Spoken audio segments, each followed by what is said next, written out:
ವಿರಾಮದ ನಂತರ ಪ್ಯಾಟೆ ಮಂದಿ ಕಾಡಿಗೆ ಬಂದ್ರು ಕಾರ್ಯಕ್ರಮಕ್ಕೆ ಮತ್ತೆ ಸ್ವಾಗತ. ಈಗ ಪ್ಯಾಟೆ ಮಂದಿ ಬೇಟೆಗಾರರ ತರ ಬಿಲ್ಲು ಬಾಣ ಹಿಡಿದಿದ್ದಾರೆ. ಇವರು ಬೇಟೆ ಮಾಡೋದು ಪ್ರಾಣಿಗಳನ್ನಲ್ಲ, ಅದರ ಬದಲು ಮನುಷ್ಯರನ್ನ. ಹೌದು, ಆ ಬೇಟೆನ ನೀವು ನೋಡ್ಕೊ ಬನ್ನಿ. ಬೇಟೆಗಾರ ಆಗೋದು ಅಷ್ಟು ಸುಲಭವಾದಂತ ಕೆಲಸ ಅಲ್ಲ. ಇದೊಂಥರ ತಪಸ್ಸಿದ್ದಂಗೆ. ಕಾಯಬೇಕು, ತಾಳ್ಮೆ ಇರಬೇಕು, ಅದರ ಜೊತೆಗೆ ಗುರಿ ಇರಬೇಕು. ಈ ತರ ಟ್ಯಾಲೆಂಟು ನಮ್ಮ ಜಾರ್ವಾ ಹಾಗೂ ಓಂಗೆಗಳಲ್ಲಿ ಸಿಕ್ಕಾಪಟ್ಟೆ ಕಾಣುತ್ತೆ. ನಗರ ನಾಗರಿಕರು ಅವ್ರನ್ನ ಕೆದಕಕ್ಕೆ ಹೋದಾಗ ಅವ್ರ ಬಾಣಕ್ಕೆ ಬಲಿಯಾಗಿದ್ದಾರೆ. ಅವ್ರು ಮಾತ್ರ ಅಲ್ಲ, ಓಂಗೆಗಳು ಜಾರ್ವಾಗಳ ಹತ್ರ ಬರೋದು, ಜಾರ್ವಾಗಳು ಓಂಗೆಗಳ ಹತ್ರ ಹೋಗೋದು, ಅವ್ರ ಟೆರಿಟರಿನ ಯಾರಾದರೂ ದಾಟಿದ್ರೆ ಅವ್ರ ಬಾಣಕ್ಕೆ ಬಲಿಯಾಗ್ತಾರೆ. ಅಂದರೆ ಅವರು ಅಷ್ಟು ಪ್ರೊಟೆಕ್ಟಿವ್. ಯಾರು ಅವ್ರನ್ನ ಕೆದಕಕ್ಕೆ ಆಗೋದೇ ಇಲ್ಲ. ಕೆದಕಿದ್ರೆ ಸಾಯಿಸೋಕ್ಕೂ ರೆಡಿಯಾಗಿರ್ತಾರೆ. ಅದಕ್ಕೆ ನಾವು ಅವ್ರಿಗೆ ಹೇಳೋದು ಮ್ಯಾನ್ ಹಂಟರ್. ಇದೆಲ್ಲ ಯಾಕೆ ಹೇಳ್ತಾ ಇದ್ದೇನೆ ಗೊತ್ತಾ? ಇವತ್ತು ನಾನು ನಿಮ್ಮ ಮುಂದೆ ಹಾಕ್ತಿರುವಂಥ ಚಾಲೆಂಜ್, ಅದರಲ್ಲಿ ನೀವು ಬೇಟೆ ಮಾಡಕ್ಕೆ ಹೋಗ್ತಿರೋದು ಪ್ರಾಣಿಗಳನ್ನ ಅಲ್ಲ, ಜೀವಂತ ಮನುಷ್ಯರನ್ನ. ಯಾರ ಮನುಷ್ಯರು? ಎಲ್ಲಿದ್ದಾರೆ? ಎಲ್ಲಿಂದ ಬರ್ತಾ ಇದ್ದಾರೆ? ನಿಮ್ಮ ಮುಂದೆ ಇದ್ದಾರೆ ನಿಮ್ಮ ಅಪೋನೆಂಟ್ ಗುಂಪಿನ ಶತ್ರುಗಳು. ಓಂಗೆ ಟೀಮ್ನವರು ಜಾರ್ವಾ ಟೀಮ್ನ ಸಾಯಿಸ್ತಾರೆ, ಜಾರ್ವಾ ಟೀಮ್ನವರು ಓಂಗೆ ಗುಂಪನ್ನ ಬೇಟೆ ಆಡ್ತಾರೆ. ಇದರ ರೂಲ್ಸ್ ಅಂಡ್ ರೆಗ್ಯುಲೇಷನ್ಸ್ ಏನು ಅಂತ ಹೇಳ್ತೀನಿ. ನಿಮ್ಮ ಮುಂದೆ ನೋಡಿ ಬಿಲ್ಲು ಬಾಣ ಕಾಣಿಸ್ತಾರೆ. ಆ ಬಿಲ್ಲು ಬಾಣಗಳನ್ನು ಬಳಸ್ಕೊಂಡು ಒಬ್ಬ ಅಟ್ಯಾಕರ್ ಆಗಿ ನಿಂತ್ಕೋತಾನೆ ಒಂದು ಗುಂಪಿನಿಂದ, ಡಿಫೆಂಡರ್ ಆಗಿ ಒಬ್ಬ ಅದ್ರ ಮೇಲೆ ನಿಂತಿರ್ತಾನೆ. ನೀವು ಮಾಡಬೇಕಾಗಿರೋದಿಷ್ಟೇ, ಆ ಬಾಣವನ್ನು ತಗೊಂಡು ಅಲ್ಲಿ ನಿಮ್ಮ ಟೀಮ್ನ ಬಣ್ಣ ಇದೆ ಅದರಲ್ಲಿ ಡಿಪ್ ಮಾಡಿ ಅದ್ಬಿಟ್ಟು ನೀವು ಗುರಿ ಇಟ್ಟು ಕರೆಕ್ಟಾಗಿ ನಿಮ್ಮ ಮುಂದೆ ಇರುವಂಥ ಶತ್ರುಗೆ ಬಿಡಬೇಕು. ಆ ಬಣ್ಣದ ಗುರುತು ಅವನ ದೇಹದ ಮೇಲೆ ದೃಢವಾಗಿ ಮುಟ್ಟಬೇಕು.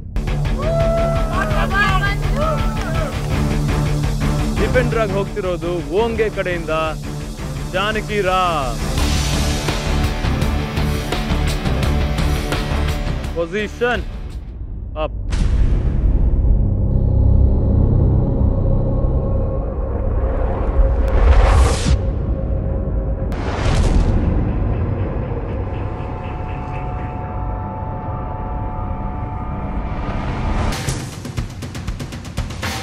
ವೈರ್ಯ ಎದೆ ಸೀಳಲು ಸಿದ್ಧವಿರೋ ಬೇಟೆಗಾರ, ವರ್ಷಗಟ್ಟಲೆ ಮಸಿದ ಜಾರ್ವಾ ಬಾಣಗಳು.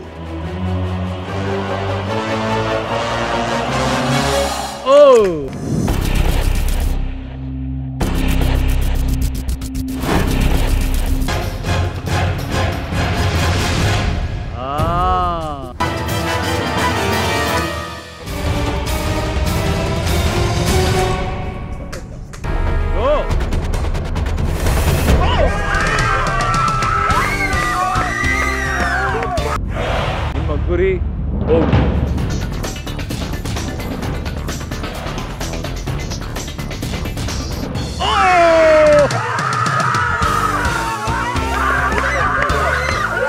ಇಲ್ಲಿಗೆ ಈ ಬೇಟೆಯ ಚಾಲೆಂಜ್ ಮುಗಿದಿದೆ. ಮುಗಿದಾದ್ಮೇಲೆ ಟೋಟಲ್ ನಾವು ನೋಡಿದ್ರೆ 10, 10, 5, 25 ಪಾಯಿಂಟ್ಸ್ ಪಡೆದಿರುವಂತ ಓಂಗೆ ಆದ ಟ್ರೂ ಹಂಟರ್ಸ್. ಇವತ್ತು ಗೆಲುವು ನಿಮಗೆ ಸಿಕ್ಕಿದೆ. ಅದರ ಜೊತೆಗೆ ನಿಮಗೆ ಬೇಕಾಗಿರುವಂತ ಅಡ್ವಾಂಟೇಜ್ ಮೀನು ಹಾಗೂ ಮಾಂಸ. Come take it.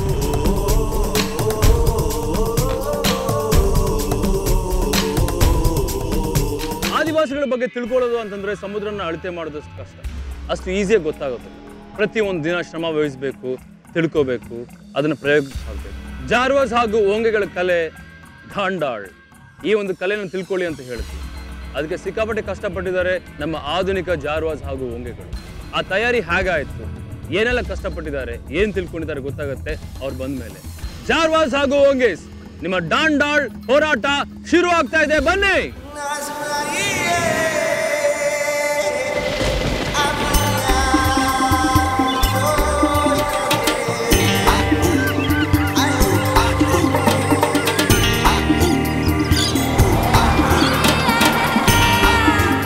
ಜಾರ್ವಾಸ್ ಅಂಡ್ ಓಂಗೆಸ್, ನಾನು ಆಗ್ಲೇ ಹೇಳಿದೆ ನಿಮ್ಗೆ, ಈ ಒಂದು ಹೋರಾಟ ನಡೆಯೋದು ನೆಲದ ಮೇಲಲ್ಲ, ಆಕಾಶದ ಮೇಲಲ್ಲ, ಅದರ ಮಧ್ಯದಲ್ಲಿರುವಂತಹ ಈ ಒಂದು ಧಾಂಡಾಳ್ ಹೋರಾಟದ ವೇದಿಕೆ ಮೇಲೆ.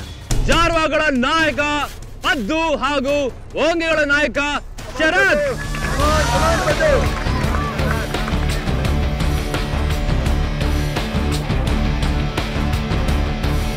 ಈ ಈ ಒಂದು ಡಾಂಡಾಳ್ ಹೋರಾಟ ಶುರು ಮಾಡೋಕ್ಕಿಂತ ಮುಂಚೆ ಇದರ ನಿಯಮಗಳು ನಿಮ್ಗೆ ಹೇಳಬೇಕು. ಜೋರಾಗಿ ಹೊಡೆಯೋ ಮೂಲಕ ನಿಮ್ಮ ಶತ್ರುಗಳ ಕೈಯಲ್ಲಿರುವಂಥ ಈ ಒಂದು ಡಾಂಡ್ ಕೆಳಗೆ ಬೀಳಬೇಕು, ಅಥವಾ ಅದರ ಸಮೇತ ನೀವು ಬೀಳಬೇಕು. ಜೋರಾಗಿ ಹೊಡಿಬೇಕು. ಈ ಒಂದು ಡಾಂಡ್ನ ನೆಲಕ್ಕೆ ಮುಟ್ಟೋ ಹಾಗಿಲ್ಲ. ಒಂದ್ಸತಿ ಮುಟ್ಟಿದೆ ಅಂತ ಇಟ್ಕೊಳ್ಳಿ, you are out of this competition.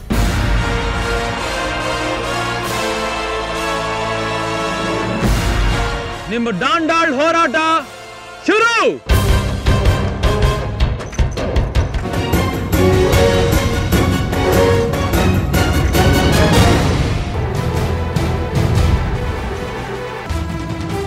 ಈ ಒಂದು ಮೊದಲನೇ ರೌಂಡ್ ಅಲ್ಲಿ ಗೆದ್ದಿದ್ದು ಓಂಗೆ ನಾಯಕ ಶರತ್.